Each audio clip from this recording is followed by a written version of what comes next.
आबरू दीन मोहम्मद की। ये 1970 मई का महीना है।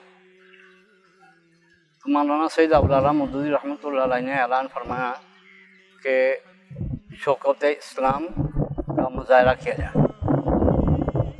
ये बात ऐसी हुई थी कि मौलाना गुर्दा के बाद में मुझे मालूम हुआ गुर्दा के उन्होंने ऑपरेशन के लिए लंदन गए हुए थे।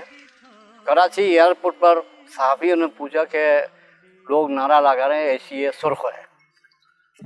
तो मौलाना कहा कि नहीं, ये मोहम्मद रसूलुल्लाह सल्लल्लाहु अलैहि वसल्लम के मोती का मुल्क है और अल्हम्दुलिल्लाह रब्बिल आलमीन यहाँ ऐसी सुर्ख नहीं है, ऐसी सब्ज़ा होगा। तो मैं एक साहब के साथ इस शौकत इस्लाम मुजाहरा में हिस्सा लिया। इसके बाद मैं इंटरमीडिएट कहलाते हैं तो उसमें दाखिला लिया एक मदरसा में। वो उस वक्त मुत्तहिदा पाकिस्तान के आखिरी स्पीकर था फजलुल कादिर चौधरी साहब, उनके ज़ाती मदरसा था, वहाँ मैंने दाखिला लिया। तो वहाँ उस वक्त हमारे एक उस्ताद मौलाना अजीज़ुल हक कादरी साहब, ये हम सैयद काज़िमी साहब का शागिर्द भी है, खलीफा भी है, वो हमारे उस्ताद थे कुरान तर्जुमा का, कुरान के तर्जुमा का।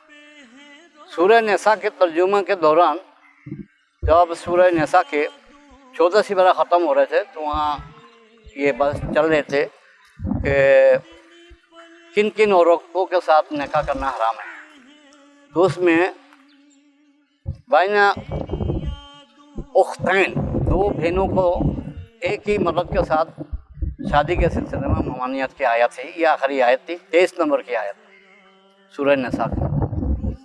तो उन्होंने ये पहले दफ़ा मौलाना के मुतालिक तफसीली गुफ्तगू, मैंने शौकत इस्लाम में तो ये मुसलमानों का मुजाहरा था, लेकिन मौलाना के तारुफ में अपने उस्ताद की ज़ुबानी पहले दफ़ा इस तरीके से सुना कि एक शख्स है जो इस्लाम के बारे में कहता है कि मैं इकामत दीन के लिए उठा हूँ, इस्लामी निज़ाम नाफिज करूँगा। वो इस कुरान की आयत को नहीं मानता। उसने फतवा दिया है कि एक शख्स दो बहनों के साथ एक साथ शादी कर सकता है।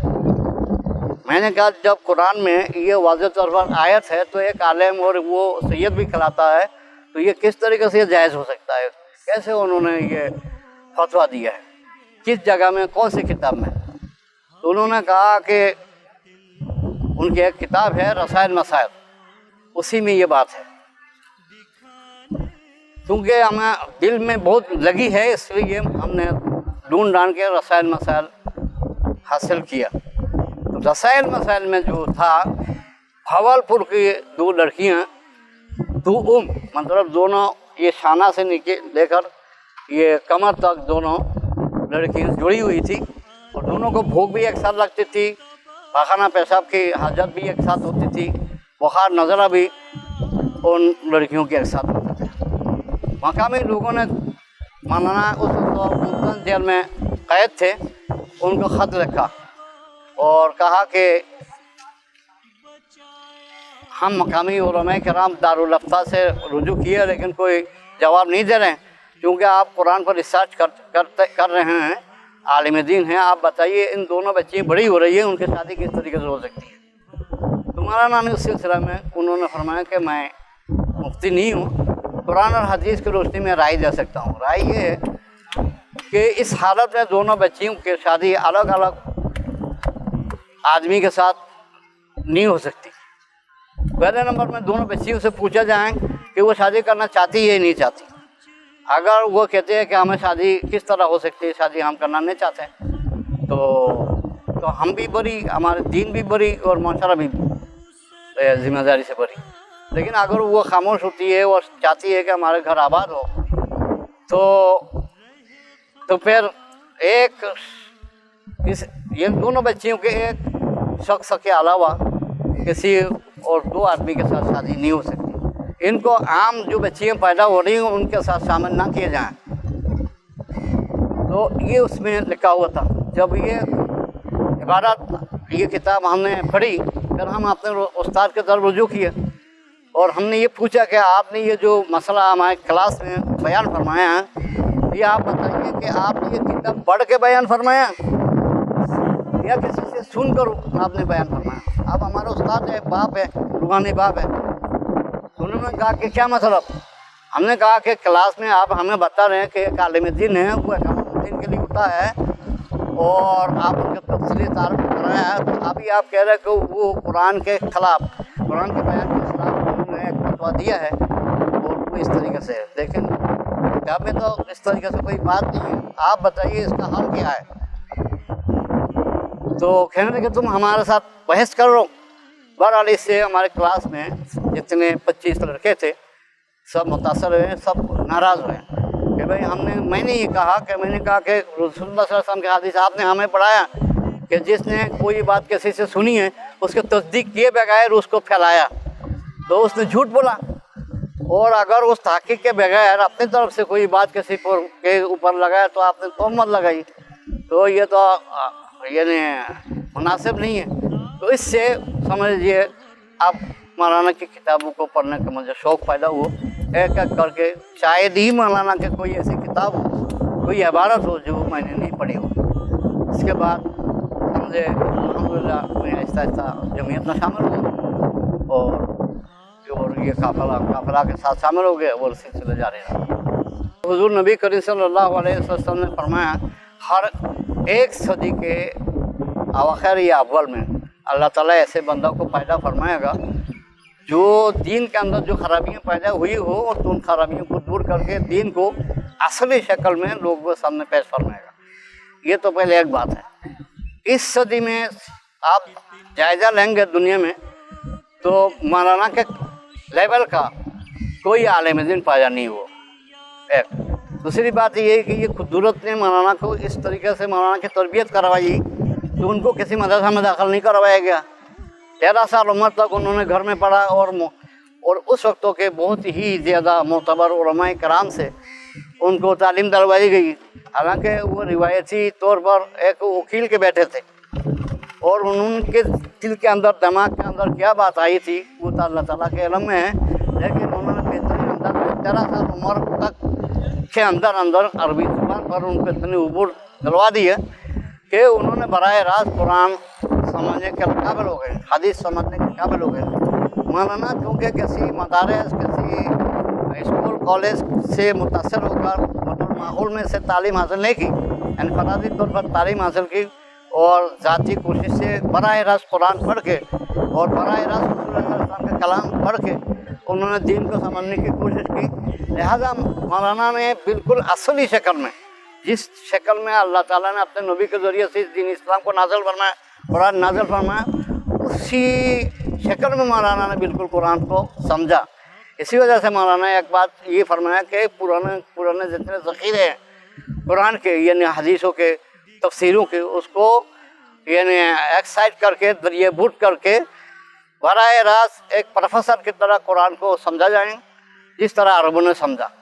عرب جو نا 18 علم کے مالک نہیں تھے، وہ عربی زبان جانتے تھے، ان کی مادری زبان عربی تھی اور عربی میں قرآن نازل ہوا، لہذا براہ راست قرآن کو پڑھا جائیں اور اصلی شکل میں قرآن کو پڑھا جائیں تو پھر انشاءاللہ تعالی ہم قرآن سمجھیں گے۔ اس میں مولانا نے جو ایک نقطہ نکالا ہے وہ یہ هو الذی ارسل رسولہ بالہدی ودین الحق لیظہرہ علی الدین کلہ وکفی باللہ شہیدا۔ اس آیت کو ہمارے علماء نے تو پڑھا ہے، لیکن مولانا جس انداز میں اس قرآن کو سمجھا، اس آیت کو سمجھی ہے، بعد میں سمجھے 70-80 سال ہو رہے ابھی تک ہمارے علماء نے اس چیز کو صحیح معنی میں نہیں سمجھ سکے۔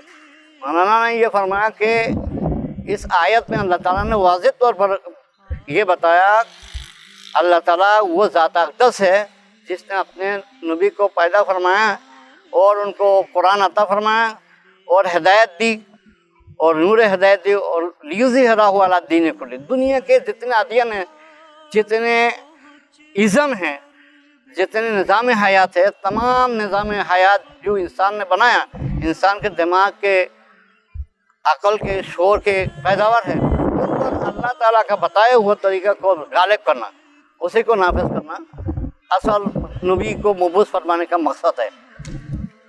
تو जो काम नबी सल्लल्लाहु अलैहि वसल्लम ने तमाम आदियन पर इस दीन इस्लाम को गालिब करके दुनिया से रुखसत ले कर गए हैं, अब उसकी जिम्मेदारी उम्मत मोहम्मद की है। और अल्लाह ने वादा फरमा दिया है कि इन्न दीन इंदल्लाहिल इस्लाम, और अल्लाह के नज़दीक अगर काबिल कोई दीन कोई निज़ाम हयात है तो इस्लाम है। और इसी के अंदर फलाह है, इसी के अंदर अदल है, इसी के अंदर इंसाफ है, इसी के अंदर हकूक़ है इस्लाम के, इसी के अंदर आपको सुकून है, इत्मीनान है, सब इसी दीन इस्लाम के अंदर ही आपको हासिल हो सकते हैं। इसके अलावा कोई भी और दीन आप खुद बनाएंगे उस पर ज़िंदगी गुजर कर आपको सुकून इत्मीनान नहीं मिल सकता। तमाम नौजवान कम से कम हकीकत ईमान और हकीकत इस्लाम जो सैयद अबुल मौदूदी रहमतुल्लाह अलैह ने लिखी है, इन दोनों हिस्से को ज़रूर पढ़ें। इसके बाद अल जहाद, हकीकत जहाद या हकीकत जहाद ही है, समझ लीजिए, अल जहाद फिल इस्लाम नहीं है, हकीकत जहाद, उसको पढ़ें। तो फिर हर बंदा को, हर नौजवान को ये एहसास होगा कि मेरी भी कोई जिम्मेदारी है। अल्लाह ताला जो पैदा फरमाया तो किसी काम के लिए पैदा फरमाया है, और मेरा करने का काम क्या है, इन तीनों किताबें पढ़ने से उसको इंशाअल्लाह ताला अल्लाह के हुक्म से, अल्लाह की मेहरबानी से उसको दीन इस्लाम का शौक़ पैदा हो जाएगा। तारीख़ इस्लाम की शाहकार किताब है ये खिलाफत मलूकियत। मौलाना सैयद अबुल आला मौदूदी रहमतुल्लाह अलैह ने खिलाफत और मलूकियत, बादशाही क्या है और जमहूरियत यानी खिलाफत क्या है, उसके इस तरीके से तबसरा किया, इस तरीके से छानबीन करके लोगों के सामने साफ शफाफ अंदाज में पेश किया जो बिल्कुल कुरान यानी इस्लाम के जज्बात स्पिरिट के मुताबिक और हकीकत है। आप देखिए, वमिनन नास मन यक़ूलु आमन्ना बिल्लाह व बिल यौमिल आखिर व मा हुम बिमुमिनीन, ये जो आयत है ये रसूल सल्लल्लाहु अलैहि वसल्लम के तरफ नाजिल हुई है। और वो जो लोग उस वक्त जिनके बारे में अल्लाह ताला फरमाए कि बहुत से लोग आपके साथ शामिल हो गए हैं और कहते हैं हम ईमान लाए हैं आखिरत पर, अल्लाह ताला पर, लेकिन उन्होंने ईमान नहीं लाए। युखादिऊन अल्लाह वल्लज़ीना आमनू वमा यख़दाऊन इल्ला अनफुसहुम वमा यशऊरून, ये सिर्फ लोगों को धोखा देने के लिए, अल्लाह और अल्लाह के रसूल और मोमिनीन को धोखा देने के लिए अपने आप को मुसलमान कहला रहे हैं, हालांकि ये मुसलमान नहीं है और ये यानी इनको शौर नहीं है। तो ये जो जिनके बारे में कहा जा रहा है वो क्या सहाबी नहीं थे जो रसूल सल्लल्लाहु अलैहि वसल्लम के साथ शामिल हो गए थे, रसूल सल्लल्लाहु अलैहि वसल्लम के पीछे नमाज पढ़ते थे, और रसूल सल्लल्लाहु अलैहि वसल्लम ये जो 300 अफराद ग़ज़वाए उहद में आधा रास्ता से वापस आ गए थे अब्दुल्लाह इब्न उबई के साथ मिलकर, ये सहाबाए कराम नहीं थे। और मिशकात शरीफ में हौज़ कौसर वाली एक हदीस है, हुज़ूर ने फरमाया कि लोग मेरे तरफ आएंगे कौसर के पानी पीने के लिए, और एक गुरु आएगी तो मैं उसको पहचानूंगा, वो मुझे पहचानेंगे, लेकिन जब वो मेरे करीब आएंगे तो उनके और मेरे दरमियान रुकावट पैदा कर दिया जाएगा, वो मुझ तक नहीं पहुँच सकेंगे। तो मैं कहूँगा बारहा ये तो मेरे साहबी है, उनको मुझ तक पहुँचने क्यों नहीं दिया जा रहा है। तो अल्लाह ताला की तरफ से जवाब आएगा कि आपको मालूम नहीं है कि आपके बाद इन लोगों ने दीन इस्लाम को किस तरीके से नुकसान पहुँचाया आपके दीन को। तो ये जो तनकीद कर रहे हैं कि उन्होंने इन हदीसों को पढ़ा ही नहीं है। रिश्वत देना, हुज़ूर ने फरमाया अर्राशी वल मुर्ताशी फिन्नार, रिश्वत लेना रिश्वत देना दोनों, जो देगा जो लेगा वो दोनों जहन्नम में जाएंगे। जिन्होंने हज़रत अली के भाई को रिश्वत दी है, हज़रत अली के भाई हज़रत अकील ने हज़रत अली से कुछ रुकम मांगा, उन्होंने कहा कि मेरे पास नहीं है। आमिर माविया रज़ियल्लाहु अन्हु उन्होंने क्या कहा, फिर ये आमिर माविया के पास वहाँ दमिश्क में चले गए, तो उनको ख्वाहिश के मुताबिक उनको उन्होंने रुकम दी है कि रिश्वत नहीं है। क्या किसी साहबी को रिश्वत देना जायज़ है? अगर मौलाना ने जुरत के साथ ये बात कही है तो उनको सलाम करना चाहिए। इल्म तो ऐसे हैं कि रोशनी है, जहाँ से मिली वहाँ से हासिल करो, है ना, जहाँ से मिले वहाँ से हासिल करो, ये रसूल सल्लल्लाहु अलैहि वसल्लम का हुक्म है। आपने हुक्म को माना, ये रसूल सल्लल्लाहु अलैहि वसल्लम ने फरमाया कि इल्म मुसलमानों का गुमशुदा ख़जाना है, जहाँ से मिले वहाँ से हासिल करो। अगर इस पर आप पाबंदी लगाते हैं तो आप इत्तबा किए मोहम्मद सल्लल्लाहु अलैहि वसल्लम का। इन्हीं बातों की वजह से मैं बागी हूँ। मैं आपसे अर्ज़ करूँ, मौलाना मौदूदी रहमतुल्लाह के ख़िलाफ़ लिखी हुई जितनी किताबें हैं मैंने बाज़ार से ख़रीद करके अपने ईमान के की सलामती के लिए मैंने बाजार से ढूंढ के मैंने वो किताबें खरीदी। मौलाना ज़करिया साहब रहमतुल्लाह अलैह के फितना मौजूदियत और मौलाना इसहाक सिंधुलवी के एज़ार हकीकत और इसहाक नदवी के एज़ार हकीकत, इसहाक सिंधुलवी के जो है ना रद्द सबाइयत से लेकर छोटी बड़ी एक नहीं 20 उम्र किताबें मैंने खोल के पढ़ी है। और मैं इतना बड़ा आलिम नहीं हूँ, लेकिन मैं ये दावा कर सकता हूँ अल्हम्दुलिल्लाह किसी किताब के सहारा के बगैर मैं इन सारे सवालात का जवाब दे सकता हूँ। मौलाना ने कुरान करीम और रसूलुल्लाह सल्लल्लाहु अलैहि वसल्लम के शिकायत बताए हुए तरीके से हट कर कोई बात नहीं कही। आबरू दीन मोहम्मद की